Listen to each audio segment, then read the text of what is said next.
அல்லாஹ்வுடைய நல்லடியார்களே, அன்பு சகோதரர்களே, இப்பொழுது இந்த 8வது நாள் இன்ஷா அல்லாஹ் நபி நேசம் அதுவே நம் சுவாசம் என்கிற அற்புதமான ஒரு தலைப்பிலே நம்முடைய உஸ்தாத் பெருந்தகை அவர்கள் ஆன்மீக அறிவுச்சுடர் மலேசிய மண்ணிற்கு கிடைத்த மாபெரும் பொக்கிஷம், அது மட்டுமல்ல வெளிச்ச பூக்கள் என்ற நூல் மூலமாக ஏராளமான உள்ளங்களிலே வெளிச்சங்களை ஏற்படுத்திய வெந்தாடி வேந்தர். இன்னும் நிறைய சொல்லலாம், சொல்ல வேண்டிய அவசியம், அறிமுகத்திற்கு அவசியமே இல்லாத அற்புதமான ஒரு அறிஞர் அவர்கள் இப்பொழுது நமக்கு மத்தியிலே நல்லதொரு தலைப்பிலே உரையாற்றுகிறார்கள்.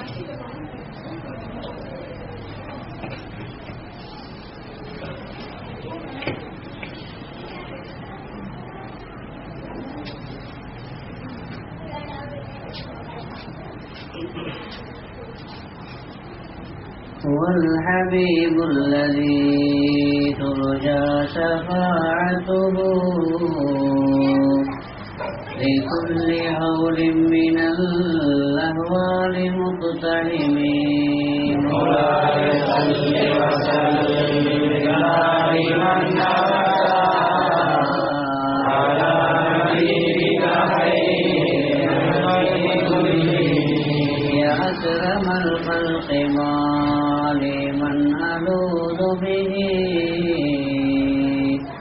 سواك عند علول الحادث الأمامين. مولاي صل وسلم دائما أبدا على حبيبك خير الخلق كلهم يا رب بالمصطفى بلغ مقاصدنا واغفر لنا ما مضى يا واسع الكرم.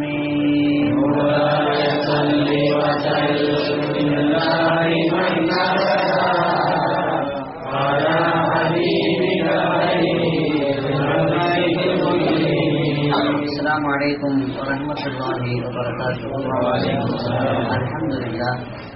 الحمد لله رب العالمين عدد خلقه وزنة عرشه ورضا نفسه ومداد كلماته. سبحانك لا علم لنا إلا ما علمتنا إنك أنت العليم الحكيم. الحمد لله نحمده ونستعينه ونستغفره ونؤمن به ونتوكل عليه. نعوذ بالله من شرور أنفسنا ومن سيئات أعمالنا. من يهدي الله فلا مضل له ومن يضلله فلا هادي له. ونشهد أن لا إله إلا الله وحده لا شريك له. ونشهد أن سيدنا مولانا محمدا عبده ورسوله أرسله إلى الناس كافة بشيرا ونذيرا وداعيا إلى الله بإذنه وسراجا منيرا.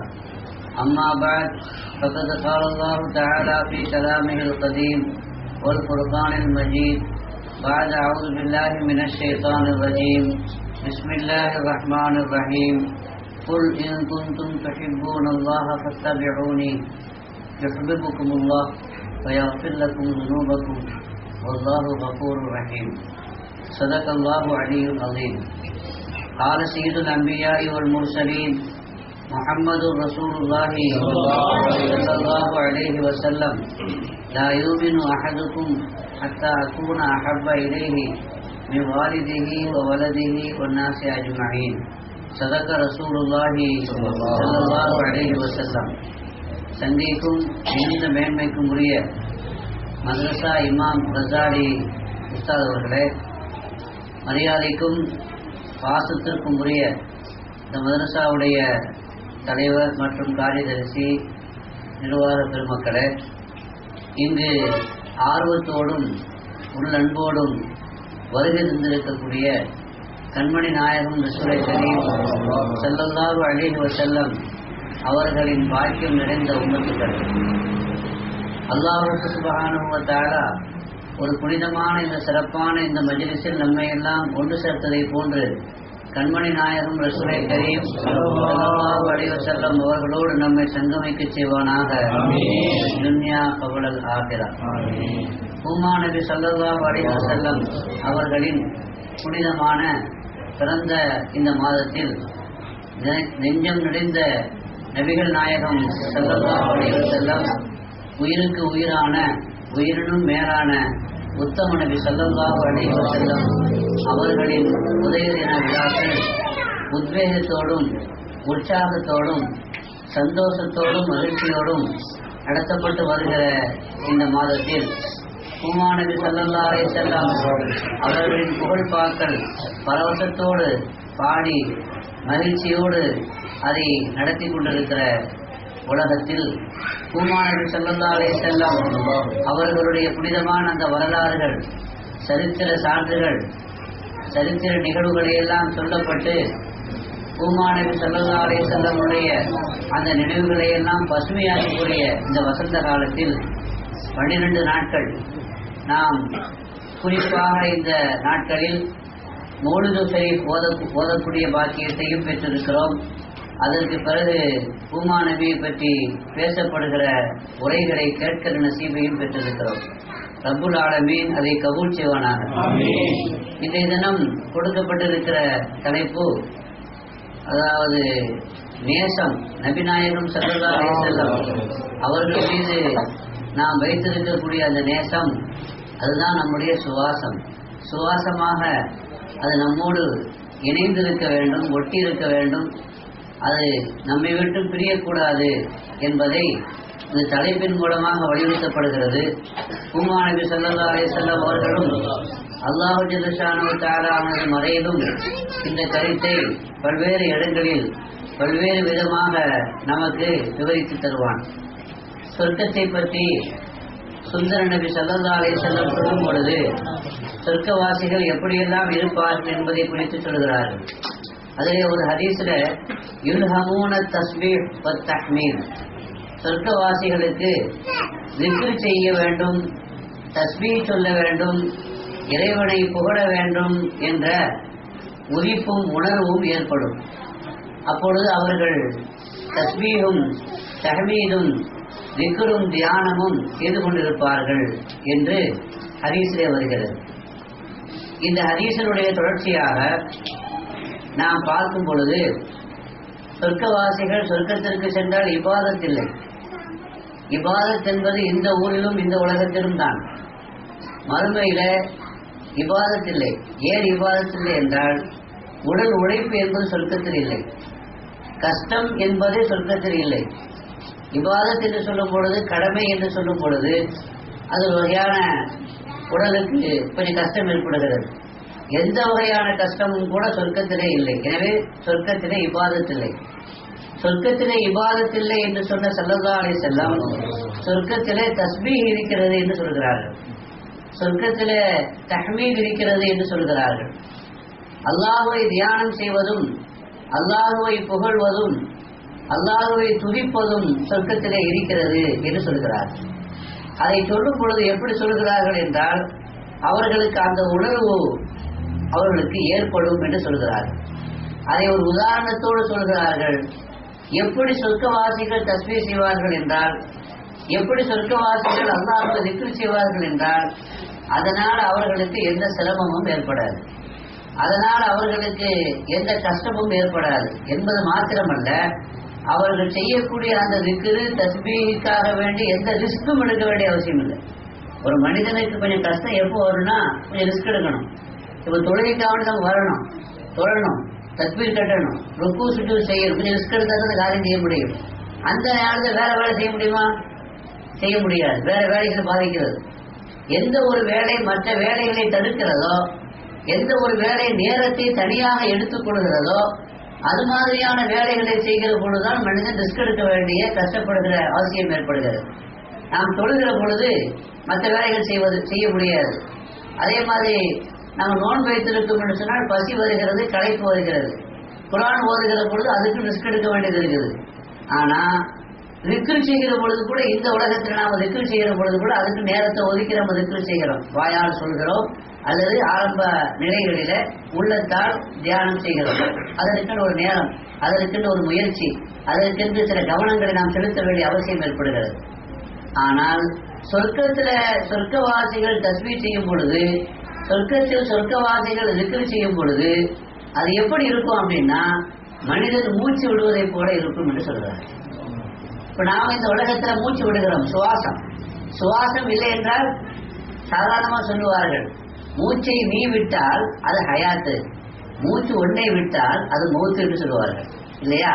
அப்ப சுவாசம் தான் நம்மை வாழ வைத்துக் கொண்டிருக்கிறது. இந்த சுவாசம் தான் நம்மை இந்த உலகத்தில நம்முடைய ஜீவிதத்திற்கு மூல ஆதாரமாக இருந்து கொண்டிருக்கிறது. அப்படிப்பட்ட அந்த சுவாசம் எப்படி அல்லாஹ் அமைத்திருக்கிறான் என்றால், யாராவது சுவாசம் அதாவது மூச்சு விடுவதற்கும் வாங்குவதற்கும் முயற்சிக்க வேண்டிய தேவையே இல்லை. முயற்சிக்கிறோமா, ரிஸ்க் எடுக்கிறோமா? மற்ற எந்த காரியத்துக்கும் நாம ரிஸ்க் எடுக்காம நடக்காது. ஆனா சுவாசத்துக்கு மட்டும் எல்லாம் எப்படி வச்சிருக்கான்னு சொன்னா, நம்ம நினைச்சாலும் நினைக்காத நடந்துகிட்டே இருக்கு. நம்ம முயற்சி செய்ய வேண்டிய அவசியமே இல்லாமல், ஏன் தூக்கத்தில் கூட சுவாசம் நடந்து கொண்டிருக்கிறது. சுவாசம் என்பது ரொம்ப இலகுவானதாக இருக்கிறது. ஏன்னா அது வேற எந்த வேலையும் தடுக்கிறது இல்லை. இப்ப நான் பேசுறேன், நான் காட்ட பேசிட்டு இருக்கிறேன், அது வாட்டு அது போயிட்டு இருக்கு. அப்படித்தானே? கார் ஓட்டுறேன், ஃபேக்டரியில வேலை செய்யறேன், இபாதத்து செய்யறேன், எந்த வேலை நான் செய்தாலும் இந்த எந்த வேலைக்கும் சுவாசம் தடையாக இருக்குமா? இருக்காது. அது ஆட்டோமேட்டிக்காக இயல்பாகவே சுவாசம் ஓடிக்கொண்டு வந்து கொண்டும் இருக்கிறது. அப்ப சுவாசம் என்பது இலகுவானது, அது மிகப்பெரிய ஒரு ஞாபகத்து. அல்லாஹ் அந்த ஞாபகத்தை நமக்கு தந்திருக்கலாம். அதனாலதான் அவனோட கதிர் வழங்கலை, அவனுடைய அருமை வழங்கலை. சில சமயத்தில் அல்லாஹ் பாதுகாக்கணும், மூச்சு திணறல் ஏற்படுகிறது சில பேருக்கு. அந்த மூச்சு திணறல் ஏற்படுகிற பொழுதுதான் அந்த சுவாசம் எவ்வளவு சுகமாக வந்து போனது என்ற அந்த ஞாபகத்தை மனிதன் அப்பொழுது அனுபவ ரீதியாக உணர்கிறான். ஆனால் சாதாரணமாக இப்பொழுது இயங்கிக் கொண்டிருக்கிற பொழுது நாம் அதை உணர்வதே இல்லை. அல்லாஹ்வுடைய ஞாபகத்துக்கு நாம் சுற்று செய்ய கடமைப்பட்டிருக்கிறோம். இப்ப சொல்ல வந்த விஷயம் என்னன்னா, அப்ப சுவாசம் என்பது எந்த வேலையும் தடுக்காது. சுவாசம் என்பது நமக்கு எந்த ஒரு சிரமத்தையும் கொடுக்காது. அதை போல சொர்க்கவாசிகள் திக்ர் செய்வார்கள், சொர்க்கவாசிகள் அல்லாஹ்வை துதிப்பார்கள், தஸ்பீஹ் செய்வார்கள். அது எப்படி இருக்கும்? உங்களுக்கு சுவாசத்தை போல இருக்கும். எப்படி சுவாசம் வந்து போயிட்டு இருக்குதோ அதே மாதிரி விக்கில் இருக்கும் என்று சிலதாரை சிலர் சொல்லுகிறார்கள். அப்ப எந்த ஒரு சுவாசமும் விக்கில் இல்லாமல் போகாது என்பது அதனுடைய அர்த்தம். அவர்கள் விடுகிற ஒவ்வொரு மூச்சும் அல்லாஹ்வுடைய விக்கிரோடு இருக்கும் என்பது அதனுடைய பொருள். சங்கைக்குரிய பெருமக்களே, இந்த உலகத்திலேயே செய்குமார்கள், ஆன்மீக குருமார்கள், ஒரு மனிதன் சொர்க்கத்திலே போய் அவன் மூச்செல்லாம் அவனது விக்கராக ஆகக்கூடிய அந்த உயர்ந்த அந்த ஸ்தானத்தை இந்த உலகத்திலேயே அடைவதற்கு மஷாயிர்மார்கள் ஃபாஸ் அண்ட் ஃபாஸ் என்று சொல்லுகிற ஒரு விக்கரை சொல்லித் தருவார்கள். அந்த ஃபாஸ் அண்ட் ஃபாஸ்ங்கிற விக்கர் எப்படிப்பட்டது அப்படின்னா, நாம 24 ஹவர்ஸ்ல 24 மணி நேரம் அந்த மூச்சு போயிட்டு வரும் பொழுதெல்லாம் அந்த விக்கரும் ஓடிக்கிட்டே இருக்கும். ஒரு பெரிய மகான் உடல் நலம் இல்லாமல் அவருக்கு மருத்துவர் சோதனை செய்ய வந்த பொழுது அவர் கருவியை வைத்து பார்க்கிறார், ஹார்ட்ல கருவியை வைத்து பார்க்கிறார், சோதனை செய்கிறார். அப்படி சோதனை செய்கிற பொழுது காதுல நெஞ்சில ஓடக்கூடிய டிக் டிக் என்று சொல்லுகிற சத்தம் வரல அவருக்கு, மாறாக விக்கருடைய சத்தம் அவருக்கு கேட்டது. அப்ப பெருமக்கள், அல்லாஹ்வுடைய நேசர்கள், அல்லாஹ்வுடைய அன்பர்கள், வாழ்க்கையே வணக்கமாக ஆக்கி கொண்டவர்கள், அவர்கள் மூச்சையே விக்கராக ஆக்கி கொண்டவர்களுடைய ஒவ்வொரு மூச்சும், அதாவது மேல போறது ஒன்று இருக்குது, கீழே வருதுன்னு ஒன்று இருக்குது. மூச்சை மேல இழுக்குன்னு ஒன்று இருக்குது, கீழே போறதுன்னு ஒன்று இருக்குது. மேல போறதுன்னு பாங்க மூச்சை உள்ள எடுக்கிறது, அதுதான் ஹயாத்து. கீழே போறதுங்கிறது மௌத்து. கீழே போற அந்த மூச்சை அப்படியே போயிடும், மௌத்துனா போயிடும், அப்படி வராது. மேல போயிடுச்சுன்னா ஹயாத்து வந்துச்சுன்னு அர்த்தம். இந்த மேல இருக்கிற அந்த மூச்சும் கீழே விடுகிற இந்த மூச்சும் விக்கரோடு சேர்ந்ததாக இருக்க வேண்டும். அந்த பயிற்சி தான் பாஸ் அண்ட் பாசனுடைய விக்கருடைய பயிற்சி. அந்த பயிற்சியில வந்தவர்கள் இந்த உலகத்திலேயே அவங்க எப்படி ஆயிடுறாங்க? சொர்க்கவாசி ஆயிடுறாங்க. எப்படி சொர்க்கவாசி அவருடைய மூச்சே விக்கராக ஆகிவிடுகிறதோ, அவருக்கு அதுக்கு ரிஸ்க் எடுக்க தேவையில்லை, ஆட்டோமேட்டிக்கா அவருடைய இயல்பை அப்படி மாறி விடுகிறதோ, அந்த நிலைக்கு சொர்க்கவாசியாக இங்கு உள்ளவர்களை மாற்றிடுறாங்க. எனவேதான் ரசூலுல்லாஹி ஸல்லல்லாஹு அலைஹி வஸல்லம் சொன்னாங்க, மன் கால லா இலாஹ இல்லல்லாஹ் தஹலல் ஜன்னா. யார் லா இலாஹ இல்லல்லாஹ் சொல்லுவாரோ அவர் சொர்க்கத்திற்கு சென்று விட்டார் அப்படிங்கிறார். சொர்க்கத்துக்கு நாம இனிதானே செல்லணும், ஃபியூச்சர் டென்ஸ் தானே, அது வருங்காலம் தானே. ஆனா சொல்ல எந்த வினை சொல்ல பயன்படுத்துறாங்க? பாஸ்ட் டென்ஸை பயன்படுத்துறாங்க, இறந்த கால சொல்ல பயன்படுத்துறாங்க. என்ன சொல்லியிருக்கணும்? லா இலாஹ இல்லல்லாஹ் என்று சொன்னால் சொர்க்கத்திற்கு செல்லுவார் என்று சொல்லணும். அப்படி சொல்லாம என்ன சொல்றாங்க? சொர்க்கத்திற்கு நுழைந்து விட்டார் என்று சொல்லுகிறார். அப்படின்னா என்ன அர்த்தம்? கலிமா சொல்லி முறையாக வாழ்ந்தவர் இந்த உலகத்தில் இருக்கிற பொழுது அவர் சொர்க்கத்துல போயிட்டாரு. எப்படி சொர்க்கத்துக்கு போனாரு? அல்லாஹ் குர்ஆன் ஷரீஃப்ல சொல்கிறான், வலிமன் காஃப மகாம ரப்பிஹி ஜன்னதான். அல்லாஹ்வுடைய அந்த ஸ்தானத்தை, அல்லாஹ்வுடைய அந்த தர்பாரை, அவனுக்கு முன்னிலையில் நாம் போய் நிற்பதை யார் பயந்து வாழ்கிறார்களோ, இதயத்தோடு வாழ்கிறார்களோ அவர்களுக்கு 2 சொர்க்கம் இருக்கிறது என்று அல்லாஹ் சொல்கிறார். 2 சொர்க்கம் என்றால் என்ன என்பதை பார்த்தால் ஆரிஃபீன்கள் ஞானவான்கள் சொல்கிறார்கள், ஒரு சொர்க்கம் ரெடியாக இருக்கக்கூடிய இந்த உலகத்திலேயே உள்ள ஜன்னத்துன் ஆஜிலத்துன் ஃபி துன்யா அந்த சொர்க்கம்.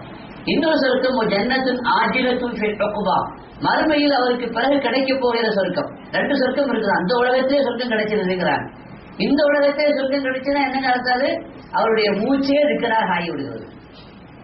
அவருடைய மூச்சு வேற எந்த வேலையும் பாதிக்காது, எந்த வேலையும் செய்யலாம். கார் ஓட்டலாம், என்ன செய்யலாம்? டீ மாஸ்டர் டீ போடலாம், சமைக்கலாம், ஓடலாம், ஆடலாம், பாடலாம், நடக்கலாம், எல்லாம் செய்யலாம், உறங்கலாம். ஆனால் என்ன நிக்காது? மூச்சு நிக்காததை போல அந்த மூச்சோடு விக்ரு கலந்து விடுகிறது, சுவாசத்தோடு விக்ரு கலந்து விடுகிறது. அப்பொழுது சொர்க்கத்தினுடைய நிலை அவருக்கு வந்து விடுகிறது. சொர்க்கத்தில் எப்படி சொர்க்கவாசி மூச்சு வர்ற மாதிரி விக்ரி செய்வாரோ அதே மாதிரி இந்த உலகத்திலையும் மூச்சு வர்ற மாதிரி ஒரு மனிதன், ஒரு அடியான் விக்ரிச்சியை வந்து ஆரம்பித்து விடுகிறான். அல்லாஹ் அல்லாஹ். உதாரணத்துக்கு சொல்ற விளக்கிறதுக்காக வேண்டி இந்த அல்லாஹ்ங்கிறது மூச்சு இருக்கிறது, இந்த மூச்சு கேட்க ஹூ அப்படியே போகுது. இப்ப நாம ரிஸ்க் எடுக்கிறோம் பயிற்சிக்கு முன்னாடி, பயிற்சிக்கு பிறகு அது எப்படி ஆயிடுது? இயல்பாக மாறிவிடுகிறது. இதை குர்ஆனிலும் அல்லாஹ் சொல்கிறான், இன்னல் அபரார லஃபீ நஈம், நல்லோர்கள் சொர்க்கத்திலே இருக்கிறார்கள் என்று அல்லாஹ் சொல்கிறான். நல்லோர்கள் சொர்க்கத்திலே எப்படி இருக்கிறாங்க? இப்படிதான் இருக்கிறாங்க. வஇன்னல் ஃபுஜ்ஜார லஃபீ ஜஹீம், பாவிகள் நரகத்திலே இருக்கிறார்கள் என்று அல்லாஹ் சொல்கிறான். ஒரு மனிதனுக்கு அல்லாஹ்வுடைய ஞாபகம் நின்று விட்டால், ஒரு மனிதனுக்கு அல்லாஹ்வுடைய சிந்தனை அகன்று விட்டால், அல்லாஹ்வுடைய அந்த நினைவும் சிந்தனையும் கூடி கூடி கூடி தரிசனம் நிலைக்கு வருகிறான். அந்த தரிசன நிலை வருகிற பொழுது அந்த தரிசன நிலையில் மாறிவிட்டால் அது அவனுக்கு நரகம் என்று சொல்கிறார். சொர்க்கத்துல ஏன் சொர்க்கம் சொர்க்கமாக இருக்கிறது என்றால், யாரை பார்க்க வேண்டுமோ அவர்களை பார்க்கிறான். நரகம் ஏன் நரகமாக இருக்கிறது என்று சொன்னால், பார்க்க வேண்டியவர்களை பார்க்க முடியாமல் போய்விடுகிறது.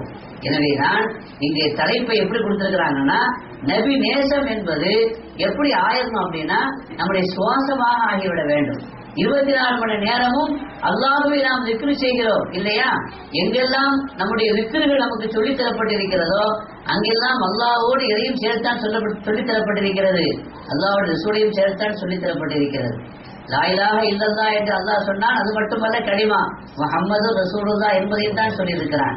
வரஃபஅனா லக திக்ரக், நபியே உம்மை நாம் உயர்த்தினோம் என்று அல்லாஹ் சொல்லுகிற பொழுது அதனுடைய தஃசீரை எடுத்து பார்த்தால், என்னை எங்கெல்லாம் திக்ரு செய்யப்படுகிறதோ, என்னை எங்கெல்லாம் கூறப்படுகிறதோ, என்னை எங்கெல்லாம் பிரஸ்தாபிக்கப்படுகிறதோ அங்கெல்லாம் நீங்களும் கூறப்படுவீர்கள் என்று அல்லாஹ் சொல்லி அமைத்திருக்கிறான். மார்க்கத்தை வாங்க எடுத்துக்கொண்டாலும் அல்லாஹ்வோடு சேர்த்து யாரையும் சொல்லப்படுகிறது? ரசூலையும் சொல்லப்படுகிறது. நீங்கள் சஹாபாக்களை எடுத்துக்கொண்டால் ஏதாவது ஒரு சுவால் கேள்வி கேட்டால் அதுக்கு என்ன பதில் சொல்லுவாங்க? இந்த கேள்விக்கு பதில் எங்களுக்கு தெரியாது அப்படி சொல்ல மாட்டாங்க, அல்லது அல்லாஹ்வுக்கு தான் தெரியும் அப்படின்னு சொல்ல மாட்டாங்க.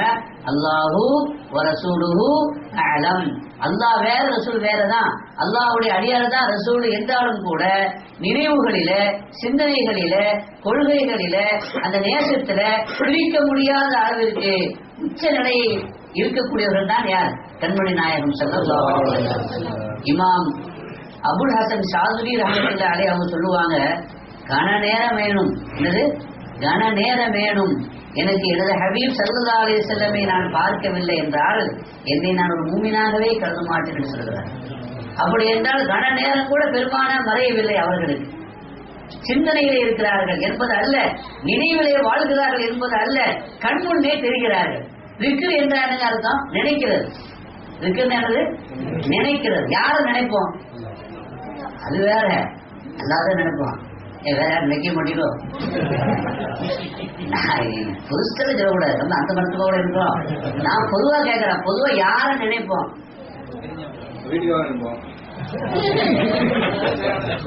அவங்கவுங்க தேவையானது நினைப்பாங்க. யாராவது சொல்லுங்க, யார நினைப்போம்? நினைக்கலையே, நினைக்காத நினைக்கும்படி சொல்ல வந்திருக்கிறேன்.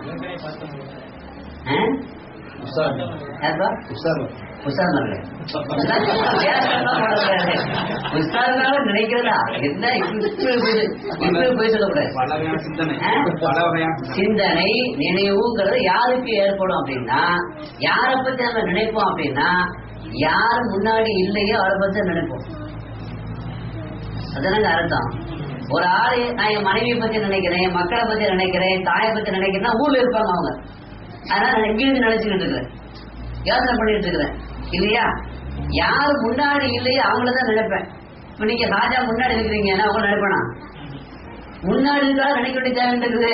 அது முன்னாடி இருக்கல, தொப்பி போட்டு பாத்துருக்கல. முன்னாடி இருக்கிற யாரையும் விக்ரி செய்யக்கூடாது. சூஃபியாக்களுடைய ஒரு சிறான ஒரு கவுல் இருக்கு, விக்ரி எனக்கு ஹராம் சொல்லுவாங்க. விக்ர ஹராம்னா சில விஷயங்களை புரிஞ்சு கொள்ளணும். விக்ர ஹராம்னா என்ன அர்த்தம்? யாரும் நினைக்கிறது மறந்தாதானே நினைக்கிறதுக்கு, மறந்தாதானே நினைக்கிறதுக்கு. மகான்மா இன்னும் மிஸ்ரி சொல்றாங்க, ரப்பே உடனே நினைக்கிறேன், நான் மறந்ததற்காக வேண்டிய அல்ல, அது என் நாக்கில் என்னுடைய நெஞ்சிலே அது ஓடிக்கொண்டே இருக்கிறது, மூச்சு மாதிரிங்கிறான். மூச்சு ஓடுற மாதிரி தவிர்க்க முடியாது, உனது நினைவை என்னால் தவிர்க்க முடியாது என்று சொல்லுவார்கள். யாரு? இன்னொன்று விஷயம் அஹமத்துல்லாலே சொல்லுவாங்க. இருக்குது அப்படின்னா என்ன அர்த்தம் அப்படின்னா, முன்னாடி இருக்கிற ஆளை நினைக்கிறது அல்ல. இன்னும் சொல்ல போனா, முன்னாடி இருக்கிற ஆளை நான் நினைக்கிறோம்னா கண்ண பண்ணணும், அவன் நினைக்க முடியும். முன்னாடி இருக்கிற ஒரு ஆளை நினைக்கிறோம்னா நான் கண்ணமொழி பார்க்கலாம், அதான் சோதிச்சு பார்க்கணும். முன்னாடி இருக்கிற ஆளை கூட நான் நினைக்கிறதா இருந்தா கூட நான் என்ன செய்யணும்? கண்ணை முன்னாதான் நினைக்க முடியும். அப்ப முன்னாடி இருக்கிற ஆளை என்னங்க செய்யணும்? தரிசிக்க தான் முடியும், பார்க்க தான் முடியும். அப்ப மகான்மார்கள் சொல்றாங்க, அதாவது அல்லாஹுவை நாம் ஆரம்பத்துல நினைக்கிறோம், மூச்சு மாதிரி இருக்குது, தியானம் ஓடுது, அது ஓடி ஓடி கிடைச்சது எப்படி ஆயிடுது? தரிசன நிலைக்கு உயர்ந்து விடுகிறது. அப்ப விக்கிரில் இருந்து முஷாஹதா என்று சொல்லப்படுகிற தரிசன நிலைக்கு உயர்ந்து விடுகிறது. இதே மாதிரி ஹூமா நபி ஸல்லல்லாஹு அலைஹி வஸல்லம் ரெண்டுகளிலே வாழ்கிறார்கள். நம் நினைவுகளிலே ததும்பி வழிகிறது அவருடைய நினைவுகள் இல்லையா? ஆனால் அது அப்படியே வாழ்ந்து வாழ்ந்து ஹூமா நபியை மறக்க முடியல. மறக்க முடியாத ஒரு நிலை வருகிற பொழுது அபுல் ஹசன் ஷாதுலி சொல்றாங்க, நான் கணமேனும் ஒரு கண நேரமேனும் உங்களை நான் பார்க்கவில்லை என்றால் என்னை நான் மூமினாக என்ன செய்ய மாட்டேன், கருத மாட்டேன் என்று சொல்கிறார். சங்கைக்குரிய பெருமக்களே, ஆக விக்ர் நினைவு பாசம், இந்த விக்ர் என்பது நினைவு என்பது அது தரிசனமாக மாற வேண்டும். நினைவு என்பது எப்பொழுது ஏற்படும்? முதல் கேள்வி எப்ப நினைப்போங்கிறது. இப்ப என்னன்னா விக்ர் எப்ப ஏற்படும்? மனிதன் யாரை நினைப்பான்? மன் அஹப்ப ஷைஅன் அக்ஸர திக்ரா. ஒரு மனிதன் எந்த ஒன்றை நேசிப்பானோ அதைத்தான் பேசிட்டு இருப்பான். நெஞ்சத்துல என்ன இருக்குது அதான் வாயில வரும். சட்டியில் இருந்தா தான் அகப்பையில வரும்பாங்க. சட்டியில் இருந்தா தான் அகப்பையில வரும். அப்ப சட்டியில என்ன இருக்கு? நமக்கு நம்ம என்ன பேசுறோம் துன்யாவில? அல்லாஹ்வையும் ரசூலையும் தான் மத்த எல்லாத்தையும் பேசுறோம். ஏன்னா சட்டியில அதுதான் இருக்கு. அது இனால் யதரஷஹு பிமா ஃபீஹி சொல்லுவார்கள், பாத்திரம் அதில் உள்ளதைத்தான் கொட்டும், பாத்திரம் அதில் உள்ளதைத்தான் கொட்டும். அப்ப என் வாயில என்ன பேச்சு வரும்? இந்த பாத்திரத்துல என்ன இருக்குது அதான் வெளியே வரும் இல்லையா? அப்ப அல்லாஹ்வும் அல்லாஹ்வுடைய நெஞ்சத்தில் வாழ்ந்தால் எனது பேச்சிலையும் மூச்சிலையும் யாருதான் இருப்பார்கள்? அல்லாஹ்வும் அல்லாஹ் ரசூலும் தான் இருப்பாங்க. அதைத்தான் வேற யாரும் இருக்க மாட்டார்கள். மானை கண்டால் லைலா, மரத்தை கண்டால் லைலா. அவன் சொன்னான், அவன் பாடினான். யார் பாடினான்? மஜ்னூன் பாடினான். மானை கண்டால் இல்ல, மானை கண்டால் லைலாத்தான் தெரியுது, மரத்தை பார்த்தா லைலாத்தான் தெரியுது. இப்போ காதல் அந்த நிலை வருகிற பொழுது அவனுக்கு பார்ப்பதெல்லாம் தனது மஹபூபாவாகவே தெரிகிறது, தன் காதலியாகவே தெரிகிறது. ஒரு மனிதனுக்கு நேசம் என்பது நபிநேசம் என்பது மூச்சாக ஆயிடுச்சுன்னா தவிர்க்க முடியாத ஒன்றாக அது ஆகிவிடுகிறது, ஆகிவிட வேண்டும் என்பது மாத்திரமல்ல, உண்மையான நேசம் என்றால் எப்படி இருக்க வேண்டும் அப்படி என்பதை நான் வழங்கணும். இமாம் அதாவது ஜலாலுத்தீன் ரூமி ரஹ்மத்துல்லாஹி அலைஹி சொல்றாங்க, ஒரு அழகான ஒரு சித்திரத்தை வரைந்து காட்டுகிறார். ஒரு அழகான பெண் சென்று கொண்டிருந்தார். அழகு மங்கை அவள், அழகு நங்கை. அவள் மீது காதல் கொண்டான் ஒருவன். காதல் கொண்டு அவளுக்கு பின்னால் அவளை தொடர்ந்து சென்றான். அவள் கவனித்தால் தனக்கு பிறகு ஒருவன் வருகிறான், பின்தொடர்ந்து வருகிறான் என்பதை கவனித்தாள். சற்று திரும்பி, ஏன் என்னை பின்தொடர்ந்து வருகிறாய் என்று கேட்டான். நான் உன் அழகிலே மயங்கி விட்டேன் என்று சொன்னான். நான் உன்னுடைய அழகையை சொக்கி விட்டேன், உன் அழகில் என்னை நான் இழந்து விட்டேன், உனக்கு நான் அடிமையாகி விட்டேன், நான் எங்கே போவது, உன்னை விட்டு நான் பிரிய முடியாது, என் வாழ்வும் மரணமும் உன்னோடு தான், உன்னை விட்டு பிரிக்க முடியாது, உன்னை தவிர வேறு யாரும் பக்கமும் என் கவனம் போகாது, என் காலும் போகாது, நடையும் போகாது இதெல்லாம் சொன்னான். அவர் புலகாங்கிதம் அடைந்தார், சந்தோஷம் அடை சொன்னா ரொம்ப சந்தோஷமா தான் இருக்குது நீ பேசுறது, நீ என்ன இந்த அளவு விரும்புறேன்னா சந்தோஷம் அப்படின்னு சொல்லிட்டு அவர் சொன்னா, எனக்கு பின்னாடி என் தங்கச்சி வர்றா, அவள் ரொம்ப அழகா இருப்பான் அப்படின்னு சொன்னான். உடனே திரும்பி பார்த்தான், சேப்ப கலட்டிட்டான். உங்கள்கிட்ட என்ன பேசுனேன், அப்படியே சொக்கிட்டேன், அப்படியே நான் உணர்வு என்னுடைய, அதாவது என்னை இழந்து விட்டு சொன்னீங்க, அப்ப அங்கேயும் பார்த்த நான் இது பொதுவா நான் இது கதையை நினைச்சிட்டு இருந்தேன். நீங்க ஒரு உசாத்துறாங்க ஊரான ரூபிராமத்துக்காரை சொல்லக்கூடிய உதாரணம் என்று சொல்கிறார். தந்தைக்குரிய பெருமக்களே, இது காதல் அல்ல, இது காதல் அல்ல, காமம் என்று ஒன்று இருக்கிறது, காதல் என்று ஒன்று இருக்கிறது, பக்தி என்று ஒன்று இருக்கிறது. காமத்தை கடந்து காதலுக்கு செல்ல வேண்டும், காதலையும் கடந்து பக்திக்கு உயர வேண்டும். அதுதான் சஹாபாக்கள் பெருமானார் மீது கொண்ட அந்த காதல். அது ஏதாவது காதல் தெய்வீகமானது என்று சொல்வார்களே, அந்த அளவுக்கு அதுதான் புனிதமானது. ஆனால் நாம் எப்படி இருக்கிறோம், பூமாநபி ஸல்லல்லாஹு அலைஹி வஸல்லம் உண்மையில் நமக்கு காதலியாக இருக்க வேண்டும், அல்லாஹ் நமக்கு காதலியாக இருக்க வேண்டும். மஜ்னூன் லைலா அந்த காதல் எப்படிப்பட்டது என்று நமக்கெல்லாம் தெரியும் இல்லையா? ஆனால் அப்படிப்பட்ட ஒரு காதல் இருந்தாலும் அது உண்மையானது. பாருங்க, ஜுனைத் பக்தாதி ரஹ்மத்துல்லாஹி அலைஹி அவங்கள்ட்ட ஒரு பெண்மணி வந்தாங்க, புர்கா போட்டிருந்தாங்க. புர்கா போட்டு பெண்மணி வந்து சொன்னாங்க, ஒரு ஃபத்வா கேட்க வந்தேன்னு சொன்னாங்க. என்ன ஃபத்வா? என் கணவர் என்னை வைத்துக் கொண்டே இன்னொரு கல்யாணம் செய்ய விரும்புகிறார், என்னை வைத்துக் கொண்டே இன்னொரு பெண்ணை கல்யாணம் செய்ய விரும்புகிறார், இது கூடாது, ஹராம், நீங்க ஃபத்வா கொடுக்கணும். அந்த ஃபத்வா கூட என் கணவர்கிட்ட கொண்டு போய் நான் தடுப்பேன்னு சொன்னேன். நீங்க சொன்ன கணவர் கேட்பாரு. அப்போ ஜுனைத் பக்தாதி ரொம்ப அதிர்ச்சி ஆயிடுச்சு, இது எப்படிப்பா நான் ஃபத்வா கொடுக்க முடியும், மார்க்கெட்ல அனுமதி இருக்குது, 4 பெண்ணை என்ன செய்யலாம், கல்யாணம் பண்றதுக்கு அனுமதி இருக்குது, உனக்கு நீ விரும்புற மாதிரி ஃபத்வா கொடுக்கறதுக்கு எனக்கு மார்க்கம் தடையாக இருக்கிறது என்று சொன்னாங்க. அந்த அம்மா சொன்னாங்க, என் நிலையை விலைக்கு சொல்வதற்கு எனக்கும் மார்க்கம் தான் தடையாக இருக்கிறது, இல்லை என்றால் என் நிலையை நான் உங்களுக்கு விலைக்கு சொல்லுவேன். இது நான் புர்கா அணிந்திருக்கிறேன், முகத்தை மூடி இருக்கிறேன், மறைத்திருக்கிறேன், ஷரியத்து என்னை என்னுடைய முகத்தினுடைய திரையை விலக்கி என்னை அழகை உங்களிடத்திலே காட்டுவதற்கு தடை செய்திருக்கிறது. ஷரியத்தினுடைய அனுமதி மட்டும் இருந்தால், என் முகத்திரையை நான் நீக்கினால், என்னை நீங்கள் பார்த்தால் உடனே ஃபத்வா கொடுப்பீர்கள். இப்படிப்பட்ட ஒரு பேரழகு மங்கை எவனுக்கு மனைவியாக இருக்குமோ அவன் நிச்சயமாக ஒரு பெண்ணை கல்யாணம் செய்வது ஹராம் என்று ஃபத்வா கொடுப்பீங்க. அவ்வளவு அழகா நான் இருக்கிறேன். அது சொல்லுவாங்க தமிழ்ல, கிளி மாதிரி இருந்தா கூட குரங்கு மாதிரி மனிதனுடைய கெட்ட, அதாவது சர்வானியத்தினுடைய வெளிப்பாடு. அப்ப அவ்வளவு பேரழகு. அப்ப இன்னொரு பக்கத்தாரி ஆடி போறாங்க நேரத்துல. எனக்கு அந்த பெண் சொல்லிவிட்டு அந்த பெண் சென்று விட்டார். அந்த பெண்மணி என்னிடத்திலே ஃபத்வா கேட்ட மாதிரி தெரியல, எனக்கு எதையோ போதித்த மாதிரி தெரிகிறது, எனக்கு எதையோ சொன்ன மாதிரி தெரிகிறது.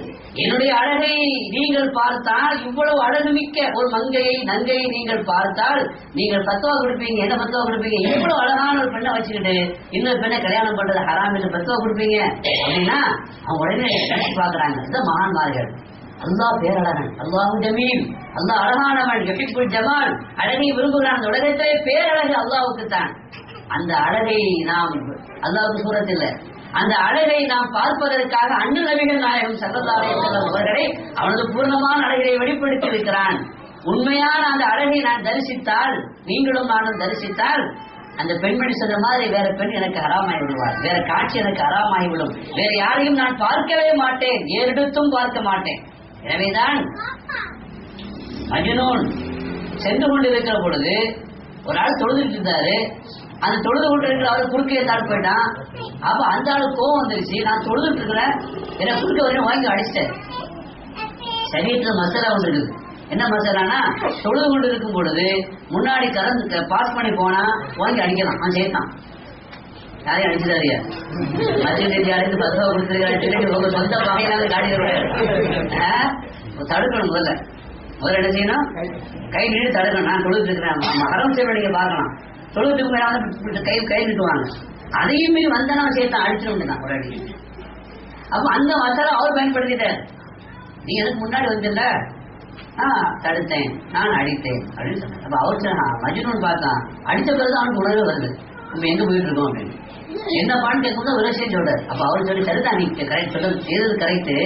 ஆனா ஒரு கேள்வின்னா என்ன கேள்வி, நான் லைலாவை நினைச்சு நினைச்சு அந்த ஞாபகத்துல நான் மூழ்கி இருக்கிறேன், எனக்கு நீ தொழுதுட்டு இருக்கிறியா என்ன செய்யுது ஒரே தெரியல, அப்படிதான் போயிட்டு இருக்கிறேன். நீ அதான் வணங்குறேன் அதான் வணங்குற ரொம்ப பக்தியோடு நின்று நிற்கிறிய, உனக்கு நான் போனது எப்படி தெரிஞ்சு நான் போனது எப்படி தெரிஞ்சுன்னு கேட்டான். அது உண்மையான நேசம் நமக்கு வந்து விட்டால், அல்லாஹ் ரசூலும் நம் நெஞ்சத்திற்குள்ளே வந்து விட்டால் அவங்க எப்படி ஆயிடுவாங்க?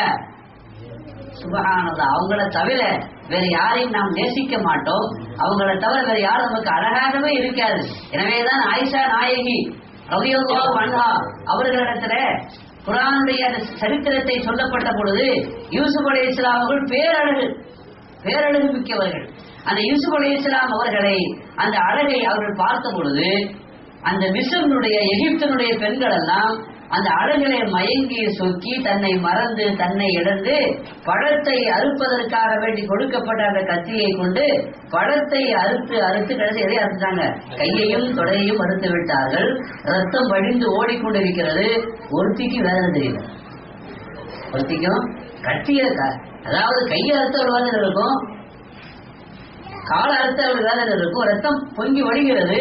ஒருத்திக்கு வேதனையும் தெரியல. ஏன்னா அழகு அந்த அளவிற்கு அந்த பெண்களை மயக்கி விட்டது என்று குர்ஆன் சொல்லுகிற அந்த அழகை குறித்து சொல்லும் பொழுது அன்னை ஆயிஷா சொல்றாங்க, அது என்ன அழகு? யூசுப் நபி அப்படி என்ன அழகு இருந்துச்சு? அந்த எகிப்தினுடைய பெண்கள் என்னுடைய யூசுஃபை பார்த்தால் கல்பையே கத்தரித்திருப்பார். ஆயிஷா நாயகி ரசூலுல்லாஹ் அழகா தெரியும். எந்த ஒரு பெண்ணுக்கும் தன் காதலனை மட்டும்தான் தன் கணவனை மட்டும்தான் அவளுக்கு அழகாக தெரிய வேண்டும், வேறு யாரும் அழகாக தெரியக்கூடாது, பார்க்கவும் கூடாது. பார்க்கிறாங்கன்னு சொன்னா அவ கணவனை விட தன் காதலனை விட வேறு யாரும் அழகாக தெரிகிற காரணத்தினால் தான் பார்க்கிறார்கள். நம்முடைய நேசம் நபி நேசம் எப்படி இருக்க வேண்டும் என்றால், ஹஸ்ஸான் இப்னு சாபித் பாடுகிறார், வஅஹஸனு மின்க லம் தர கத் ஐனி, நபியே உங்களை விட பேரழகு கொண்ட ஒரு ஆளை நான் என் கண்கள் பார்த்ததில்லை.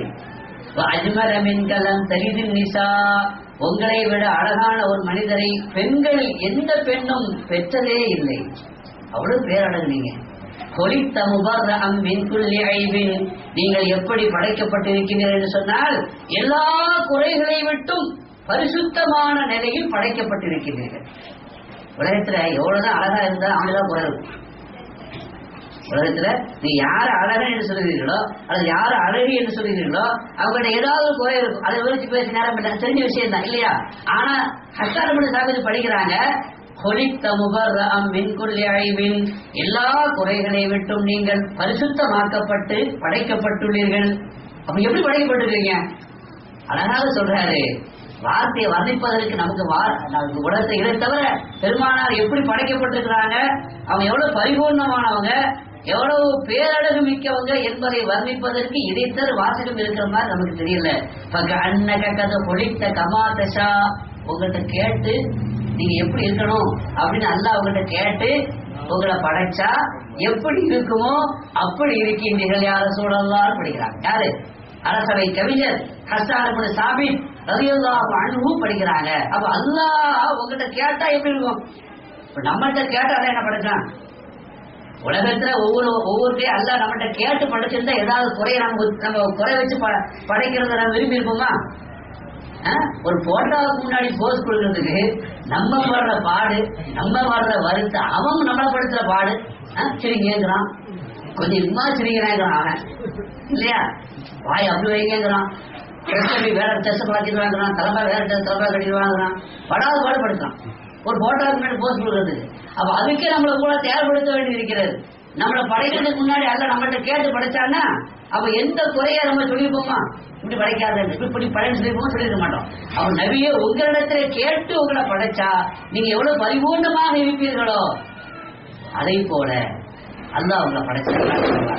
அப்ப அந்த அளவுக்கு அழகான ஒரு பெருமானாரை நீங்களும் நானும் பார்த்திருந்தால், ஆயிஷா நாயை பார்த்ததை போல நீங்களும் நானும் பார்த்திருந்தால் என்ன நடந்திருக்காது? வேற யாரையும் பார்க்க மாட்டோம், வேற எங்கேயும் கவனம் செலுத்தாது. எனவேதான் சஹாபாக்கள் கட்டுண்டு கிடந்தார்கள். கட்டுண்டு அந்த சௌபான் வருகிறார். யார சொல்லலாம், என்னப்பா வீட்டுல இருந்தேன், படுத்திருந்தேன், உங்க ஞாபகம் வந்துச்சு, அதுக்காம இருக்க முடியல, ஓடி வந்துட்டேங்கிறார். சஹாபாக்கள் பெருமானாரை பார்க்கணுங்கிறதுக்காண்டி வருவாங்க. சாப்பாடு இல்லைன்னா உங்க முகத்தை பார்த்து பசியாகிறதுக்காண்டி வந்துங்கிறாங்க. அந்த சௌபான் சொல்றாங்க, யார சொல்லலாம், அழுறாங்க. ஏங்க அழுவுறீங்க? இல்ல எனக்கு உங்க ஞாபகம் வந்தா என்னால இருக்க முடியல, பார்க்காம என்னால இருக்க முடியல, ஓடி வந்தேன், பார்த்துட்டேன். இந்த உலகத்துல இருக்க வரைக்கும் இந்த மாதிரி ஞாபகம் வருவதெல்லாம் வருவேன், பார்த்துருவேன். ஆனா முகத்தை நினைச்சு பார்க்கிறேன். என்றாவது ஒரு நாள் இந்த உலகத்தை விட்டு மூத்தாகி நீங்க சொர்க்கத்துக்கு போவீங்க, நான் எங்க போறேன்னு தெரியாது. ஒருவேளை நான் சொர்க்கத்துக்கு போனாலும், சொர்க்கத்துக்கு எல்லாம் அல்லாஹ் என்னை அனுப்பினாலும், உங்களை அல்லாஹ் எங்க வைப்பான், நன்மார்களோடு உயர்ந்த ஸ்தானத்துல வைப்பான். நான் ஒரு சாதாரணமான ஒரு நிலையில் நான் இருப்பேன். அப்ப சொர்க்கத்துல உங்களோடு நான் இருக்க முடியுமா, உங்களை பார்க்க முடியுமா, உலகத்தை நான் பார்ப்பதை போல, என்னால் உலகத்திலே பார்க்க முடிவதை போல சொர்க்கத்தில் உங்களை என்னால் பார்க்க முடியுமா, என்னால் பார்க்க முடியுமா என்னன்னு தெரியலையே என்பதை நினைக்கும் பொழுது எனக்கு எப்படி இருக்குது, வேதனையாக இருக்குது. பதில் சொல்ல இந்த கேள்வி என்ன செய்யற, பதில் சொல்லல. ஏன்னா அந்த பதில அல்லாஹ் எதிர்பார்த்தாங்க. கொஞ்ச நேரம் மௌனமா இருந்தாங்க. ஆயத்தை அல்லாஹ் இறக்கிட்டான், வழியை அல்லாஹ் இறக்கிட்டான். அப்புறம் சொன்னாங்க, சில 2 செய்தி சொன்னாங்க. ஒரு ஆயத்தையும் சொன்னாங்க, ஒரு ஹதீஸையும் சொன்னாங்க. ஆயத்துல சொன்னாங்க, وَمَن يُطِعِ اللَّهَ وَالرَّسُولَ فَأُولَٰئِكَ مَعَ الَّذِينَ أَنْعَمْتَ عَلَيْهِمْ مِنَ النَّبِيِّينَ وَالصِّدِّيقِينَ وَالشُّهَدَاءِ وَالصَّالِحِينَ. யார் அல்லாஹ்வுக்கும் அல்லாஹ்வுடைய ரசூலுக்கும் முழுமையாக வழிபட்டு இந்த உலகத்திலே வாழ்வார்களோ அவர்கள் யாரோடு இருப்பார்கள், அல்லாஹ் யாருக்கு அருள் புரிந்தானோ அத்தகைய நபிமார்களோடு, சித்தீக்கின்களோடு, சுஹதாக்களோடு, சாலிஹீன்களான நாதாக்களோடு இருப்பார்கள் என்று அல்லாஹ் சொன்னான். அந்த ஆயத்தை ஓதி காமிச்சிட்டு அடுத்து ஒண்ணு சொன்னாங்க, அல் மரு மஅமன் அஹ்பப்த அல் மரு மஅமன் அஹப்பா அந்த மஅமன் அஹ்பப்த. ஒரு மனிதர் யாரை நேசிக்கிறானோ அவங்களோடு இருப்பான். நீ யாரை நேசிக்கிறாயோ அவர்களோடு நீ என்ன செய்வாய், இருப்பாய் என்றாக கண்மணி நாயகம் ஸல்லல்லாஹு. 2 விஷயம் நம்ம வழங்கணும். ஒண்ணு என்னன்னா, அல்லாஹ் ரசூலை நாம் முழுமையாக, அல்லாஹ் ரசூலுக்கு முழுமையாக வழிபட வேண்டும், சொல்லுக்கு கட்டுப்பட வேண்டும், வாழ்க்கையில நாம் அவர்களை கொண்டு வர வேண்டும், சுன்னத்தை ஹயாத்தாக்க வேண்டும், அவர்களுடைய வாழ்க்கையை நம்முடைய வாழ்க்கையில நடைமுறைப்படுத்த வேண்டும். ஒன்று இத்தாஅத்துல்லாஹி வ இத்தாஅத்துர் ரசூல், அல்லாஹ்வுக்கு ரசூலுக்கு வழிபடணும். சும்மா வழிபட்டா பத்தாது. அது மரு மஅமன் அஹப்பா, அது பிரியத்தோடு இருக்க வேண்டும். சடங்கு சம்பிரதாயக்கான ரோபோங்கிற ஒரு ஏதிலம் இருக்கா இல்லையா, அது கூட என்ன செய்யுது, நம்ம சொல்லுதான் கேட்குதுல, பட்டன் சிஸ்டம், பட்டனை ஆன் பண்ணோம்னா அந்த கேட் திறக்குது. உங்க வீட்டுல சொன்ன கேட்குது, அதுக்கு மஹப்பத் இருக்குதா, சொல்லு கேட்குது. அப்படி இருக்கக்கூடாது, எந்த கதியாக இருக்கக்கூடாது, அதாவது சடங்கு சம்பிரதாயமாக இருக்கக்கூடாது. தொழுகிறோம், நோன்பு வைக்கின்றோம், இபாதத்து செய்கிறோம், வெறுமனே அந்த இபாதத்து மட்டும் போதாது, வழிபாடு மட்டும் வழிபாடு அவசியம், வழிபடுதல் என்பது அவசியம். ஆனால் அந்த வழிபடுதல என்ன இருக்கணும், மஹப்பத் இருக்கணும், பிரியம் இருக்க வேண்டும், நபியுடைய நேசம் இருக்க வேண்டும். நபியுடைய நேசத்தோடு சில சமயத்தில் நீங்க மாறு செய்தா கூட அது கவனிக்கப்படாது. ஹுதைபியாவுல ஹஜரத் அலி இப்னு அபீ தாலிப் சொன்னாங்க, தெரிஞ்ச சம்பவம். அந்த அந்த அந்த ஒப்பந்தம் எழுதும் பொழுது முஹம்மது ரசூலுல்லாஹ்னு எழுதினாங்க. எதிரிகளை அதை ஆட்சேபித்தாங்க. நீங்க முஹம்மது ரசூலுல்லாஹ்ன்றதை எடுத்துக்கிட்டா அந்த உடன்படிக்கையே தேவையில்லைன்னு சொன்னாங்க. அப்ப என்னங்க செய்யணும், அதை அழிங்கன்னாங்க. அப்ப அலி இப்னு அபீ தாலிப் சொன்னாங்க, அதை அழிங்கப்பா, அதை அழி அப்படின்னு. நான் அழிக்க மாட்டேன்ட்டு. இது ரசூலுல்லாஹ் சொல்லுக்கு மாறு செய்தாரா இல்லையா, மாறு செய்தாரா இல்லையா, நேரடி மாறுதல் தானே. ரசூலுல்லாஹ் கோவப்படல, சரி கொண்டா பேப்பரை கொண்டான்னு சொல்லி அப்படியே கையை வச்சுட்டு அவங்களே அழிச்சாருன்னு வருது. அபூபக்கர் நாயகம் தொழுது கொண்டு இருந்தார்கள், ஸல்லல்லாஹு அலைஹி வஸல்லம் வந்துட்டாங்க. ஸல்லல்லாஹு அலைஹி வஸல்லம் வந்துட்டாங்கன்னு தெரிஞ்சவங்க அவங்க பேக் அடிச்சாங்க. யாரு பேக் அடிச்சாங்க? நீங்க என்ன செய்யாதீங்க, இவங்க என்ன சொன்னாங்க, பேக் அடிக்காதீங்க, அங்கேயே நின்றுங்கன்னாங்க. அவர் நிக்கல, வந்துட்டாரு. எங்க வந்துட்டாரு, பின்னாடி வந்துட்டாரு. சொல்லுக்கு மாறு செய்தாரா? ரசூலை கேட்டாங்க, சார் தொழுது முடிஞ்சு கேட்டாங்க. நான் தான் நீங்க வராதீங்கன்னு சொன்னேன், நான் சொல்லி நீங்க வந்தீங்க.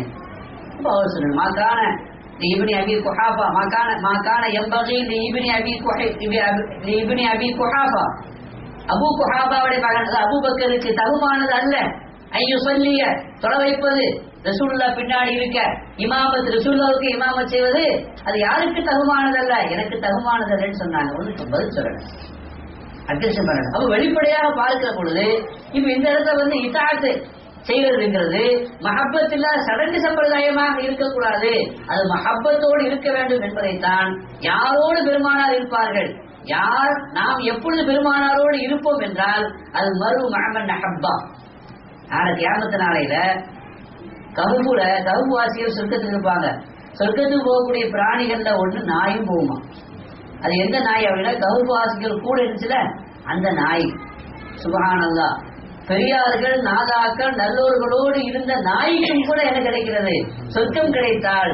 அனசுபுரம் மாறி சொல்றாங்க, அது மறு மஹமன் நஹப்பாங்கிற ஹதீஸை எப்பொழுது ரசூலுல்லாஹி ஸல்லல்லாஹு அலைஹி வஸல்லம் சொன்னார்களோ எங்களுக்குலாம் அதை விட ஒரு சந்தோஷம் தொடர்ந்து எதுவுமே இல்லை, அதுக்கு பிறகு இல்லைங்கிறாங்க. ஏன்னா நாங்க அமல் செய்து, நாங்க இபாதத்து செய்து, வணக்கங்கள் புரிந்து நபியோடு இருக்க முடியுமாங்கிறது சொல்ல முடியாது. அந்த ரசூல் என்ன சொன்னாங்க, அது மறு மஹமன் நஹப்பா. ஒரு மனிதன் அவன் யாரை நேசிக்கிறானோ அவரோடு அவன் இருப்பான் என்று எப்பொழுது சொன்னார்களோ அல்ஹம்துலில்லாஹ். அனஸ் இப்னு மாலிக் ரலியல்லாஹு அன்ஹு சொன்னாங்க, நாங்கள் ரசூலுல்லாஹ்வை நேசிக்கிறோம், அபூபக்கரை நேசிக்கிறோம், உமரை நேசிக்கிறோம், எனவே நாங்கள் யாரோடு இருப்போம், ரசூலுல்லாஹி ஸல்லல்லாஹு அலைஹி வஸல்லம் அவர்களோடு நாங்கள் இருப்போம் என்று சொன்னார்கள் என்றால் நம்முடைய நேசம் அதுதான் நம்மை கொண்டு போய் சேர்க்கும். சொர்க்கத்திற்கு மட்டுமல்ல, சொர்க்கத்தில் நபியோடு கொண்டு போய் சேர்க்க வேண்டும் என்றால் அந்த மஹப்பத் நம்ம இடத்துல என்ன செய்ய வேண்டும், இருக்க வேண்டும். மஹப்பத் என்று சொல்லுகிற பொழுது அந்த மஹப்பத் ஒரு மனிதனுக்கு வந்து விட்டால், அந்த நேசம் நமக்கு சுவாசமாக மாறிவிட்டால், நம்முடைய இயல்பான அந்த வாழ்க்கையோடு உள்ளத்து உணர்வோடு ரத்தத்தோடு எலும்பின் எலும்பே என்று பாடுவார் சதகத்துல்லா. அந்த இத்திரியா எழுதின அந்த பாடுவாங்க, எலும்பின் எலும்பே என்று பாடுவாங்க சதகாசத்தை.